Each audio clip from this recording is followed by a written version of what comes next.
ಬೀರ್ಭೂಮ್ನಿಂದ ಕಸೂತಿ ಮೂಲಕ ಯಶಸ್ಸಿನ ಹಾದಿ ತೋರಿಸಿದ ಶ್ರೀಮತಿ ತೃಪ್ತಿ ಮುಖರ್ಜಿ ಪದ್ಮಶ್ರೀ 2026.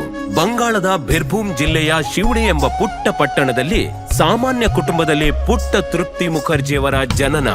6ನೇ ವಯಸ್ಸಿನಲ್ಲಿಯೇ ತಮ್ಮ ತಾಯಿಯಿಂದ ಕಾಥಾ ಹೊಲಿಗೆ ಕಲಿಯಲು ಪ್ರಾರಂಭಿಸಿದರು. 10ನೇ ವರ್ಷದಲ್ಲೇ ಇತರ ಹುಡುಗಿಯರನ್ನು ಕಲಿತೀರಾ ಅಂತ ನಾನು ಕೇಳುತ್ತಿದ್ದೆ ಮತ್ತು ನಾನು ಅವರಿಗೆ ಕಲಿಸಲು ಪ್ರಾರಂಭಿಸಿದೆ. ತನ್ನ ಕೌಶಲ್ಯವನ್ನು ಇತರರಿಗೆ ಕಲಿಸುವ ಉತ್ಸಾಹವು ಮನಸ್ಸಲ್ಲೇ ಮೂಡಿತು. ಮದುವೆಯು ಹೊಸ ಮಾರ್ಗಗಳನ್ನು ತೆರೆಯಿತು. ಇವರು ಸುಂದರವಾಗಿ ಕಸೂತಿ ಮಾಡಿದ ಸೀರೆ ಮತ್ತು ದುಪ್ಪಟ್ಟಗಳ ಮಾದರಿಗಳನ್ನು ಇವರ ಪತಿಯು ಮುಂಬೈನ ಅಂಗಡಿಗಳಿಗೆ ಕಳಿಸಿದರು. ಉಳಿದದ್ದು ಇತಿಹಾಸ. ತೃಪ್ತಿ ಪಟ್ಟಣದ 20-25 ಮಹಿಳೆಯರೊಂದಿಗೆ ತನ್ನ ಮೊದಲ ಕೆಲಸದ ಕೇಂದ್ರ ಆರಂಭಿಸಿದರು. ಬಟ್ಟೆಯ ರಿಮ್ಗಳನ್ನು ಖರೀದಿಸಿ ಅವರಿಗೆ ತರಬೇತಿ ನೀಡಿ ಬಹಳ ಬೇಗ 1000ದಿಂದ 1500 ಸೀರೆಗಳು ಮತ್ತು ದುಪ್ಪಟ್ಟಗಳನ್ನು ಉತ್ಪಾದಿಸಲು ಪ್ರಾರಂಭಿಸಿದರು. ಎಲ್ಲವೂ ಮಾರಾಟವಾದವು. ಕೆಲಸ ಹೆಚ್ಚಾದಂತೆ ಪ್ರಯತ್ನವೂ ಹೆಚ್ಚಾಯಿತು. ಅವರು ಹತ್ತಿರದ ಹಳ್ಳಿಗಳ 250ರಿಂದ 300 ಮಹಿಳೆಯರು ಈ ಕೆಲಸದಲ್ಲಿ ಇವರ ಮಟ್ಟಕ್ಕೆ ಬರುವಷ್ಟು ತರಬೇತಿ ನೀಡಿದರು. ಇದ್ದಕ್ಕಿದ್ದಂತೆ ಕುತ್ತಿಗೆಯಲ್ಲಿ ಗಂಭೀರ ಸಮಸ್ಯೆ ಕಾಣಿಸಿಕೊಂಡಿತ್ತು. ಹಾಸಿಗೆ ಹಿಡಿದೆ ಏಳಲು ಕುತ್ತಿಗೆಯನ್ನು ಎತ್ತಲು ಸಾಧ್ಯವಾಗಲಿಲ್ಲ.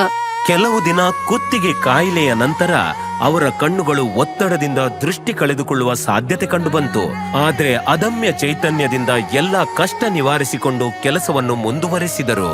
ಇಂದು ಅವರ ಪ್ರಯತ್ನ 18,000ಕ್ಕೂ ಹೆಚ್ಚು ಮಹಿಳೆಯರು ಮತ್ತು ಹುಡುಗಿಯರ ಜೀವನ ಕಟ್ಟಿಕೊಟ್ಟಿದೆ. ಅವರಿಗೆ ಸ್ಥಿರವಾದ ಜೀವನೋಪಾಯ ಒದಗಿಸಿವೆ. ಎಲ್ಲಕ್ಕಿಂತ ಹೆಚ್ಚಾಗಿ ಅವರನ್ನು ಸ್ವಾವಲಂಬಿಗಳನ್ನಾಗಿ ಮಾಡಿದೆ. ಅವರು ಆದಿವಾಸಿ ಹಳ್ಳಿಗಳಿಗೆ ಭೇಟಿ ನೀಡಿ ಅಲ್ಲಿನ ಮಹಿಳೆಯರಿಗೆ ತರಬೇತಿಯನ್ನೂ ನೀಡಿದ್ರು. ನನ್ನ ಕುಟುಂಬವಷ್ಟೇ ಅಲ್ಲ, ನಾನು ಕಲಿಸಿದವರಲ್ಲಿ ಎಂದಿಗೂ ಯಾವುದೇ ತಾರತಮ್ಯ ಮಾಡಿಲ್ಲ.